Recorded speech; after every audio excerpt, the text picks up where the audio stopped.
আসসালামু আলাইকুম বন্ধুরা, কেমন আছেন সবাই? আশা করছি সবাই অনেক ভালো আছেন। আজকে আমরা বের হয়েছিলাম মূলত আমাদের রংপুরে একটি জায়গা যেটার নাম হচ্ছে গুরিংবাদ, সেই জায়গায় ঘোরার জন্য, এছাড়া আমাদের রংপুরের সৌন্দর্যটা আপনাদেরকে দেখানোর জন্য। তো আমার সাথে ছিল ইমরান ভাই এবং শাকিল মামা। তো চলুন আমরা বেশি দেরি না করে আমার ভিডিওটা শুরু করি। তো আমরা প্রথমে রওনা দিলাম গঙ্গাচড়া উদ্দেশ্যে। গঙ্গাচড়া দিয়ে মূলত যেতে হবে আমাদেরকে গুরিংবাদে। আমরা গঙ্গাচড়া যেতে যেতে আপনারা একটু রাস্তার ভিউ দেখে নেন।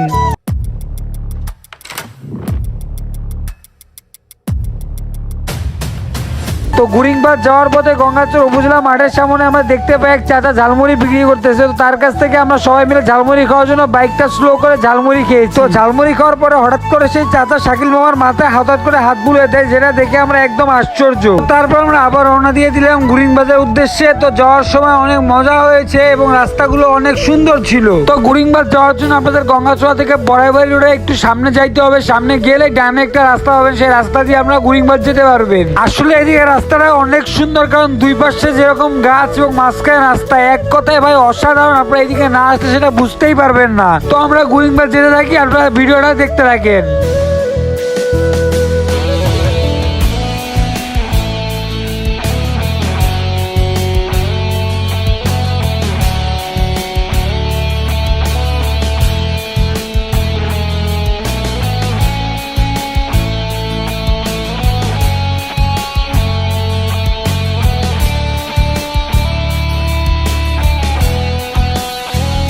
তো দেখতে দেখতে কিন্তু আমরা পিরিয়াড চলে গেছি। এই পিরিয়াড থেকে কিন্তু গুরিংবাদ আর সামান্য একটু দূর, বেশি দূর না। তার আগে একটা কথা বলে রাখি, আপনারা যারা আমাদের পেজটিকে ফলো করেন নাই অবশ্যই ফলো করে দিবেন, এবং যারা আমাদের চ্যানেলটিকে সাবস্ক্রাইব করেন নাই অবশ্যই চ্যানেলটিকে সাবস্ক্রাইব করে দিবেন এবং ভিডিওটিকে লাইক করে দিবেন। তো বেশি কথা না বলে আপনাদের সঙ্গে দেখা হচ্ছে সরাসরি গুরিংবাদে। So let's go.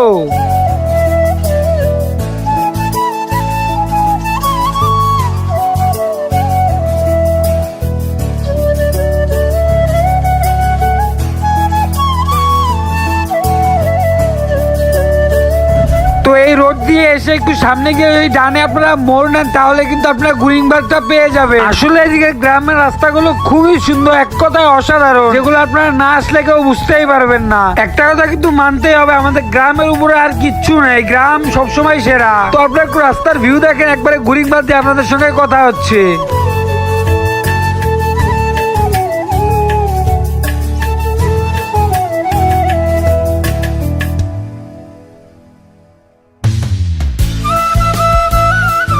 তো যাওয়ার সময় আমরা দেখতে পাই দুই চাচা মিলে কি জানি একটা করতেছিল। তারপর নেমে আমরা চাচাকে জিজ্ঞাসা করলাম যে চাচা আপনি এটা কি করতেছে। তারপর যখন শাকিল মোয়া নেমে জিজ্ঞাসা করলো, তখন সে সবটা খুলে বললো যে তাদের এলাকায় নাকি প্রতি বছর বন্যা হওয়ার ফলে তারা এটা দিয়ে নৌকা বানাচ্ছে। আসলে যাদের এলাকায় বন্যা হয় তারাই বুঝে বন্যা কতটা কষ্টকর। তো দোয়া করবে আল্লাহ তাআলা যেন তাদেরকে হেফাজতে রাখে এবং আমাদের জন্য দোয়া করবেন। তো আর একটু পরে কিন্তু আমরা গুরিংবাদ চলে যাবো। এইদিকে রাস্তার কথা ভাই কি আর বলবো, দুই দিকে এদিকে বন্যা হওয়ার কারণে এটাকে বান বলা হয়। তো এই রাস্তার অবস্থা এদিকে আপনারা গাড়ি নিয়ে আসলেই বুঝবেন যে কতটা কষ্টকর।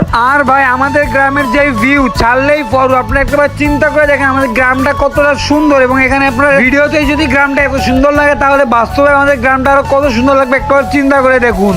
তো ফাইনালি কিন্তু আমরা গুরিংবাদ চলে এসেছি। তো এখন শাকিল মামা এখানে কিছু বাচ্চা দেখাবো, তাদেরকে নাকি বিস্কুট দিবে, তার কারণে দোকানে যাচ্ছে বিস্কুট নেওয়ার জন্য। তারপর শাকিল মামা ছোট ছোট বাচ্চাগুলোদের ডেকে এনে বিস্কুট দিয়ে দেয়, এবং উপরে যারা রাস্তাতে কাজ করতেছিল তাদের জন্য শাকিল মামা বিস্কুট নিয়ে যাচ্ছিল। তো সবাইকে বিস্কুট দেওয়া শেষ। সোনার বাংলাদেশ। তো আমরা এখন গুরিংবাদে একটু ভিউ নিয়ে আবার আমাদের বাসায় ব্যাক করবো। তো চলুন আমরা গুরিংবাদে একটু ভিউ দেখে আসি। তো ফাইনালি কিন্তু আমরা গুরিংবাদে চলে এসেছি। তো আমাদের এই ভিডিওটি দেখে কারো যদি খারাপ লাগে তাহলে অবশ্যই মন থেকে ক্ষমা করে দিবেন, এবং ভিডিওটি যদি ভালো লাগে তাহলে অবশ্যই আমাদের চ্যানেলটিকে সাবস্ক্রাইব করবেন এবং পেজটিকে ফলো করবেন, শেয়ার করে দিবেন আপনার বন্ধুদের সাথে যেন তারাও দেখতে পারে। সো দেখা হচ্ছে পরবর্তী ভিডিওতে, এবং তো ভালো থাকবেন, সুস্থ থাকবেন। আল্লাহ হাফেজ, টেক কেয়ার।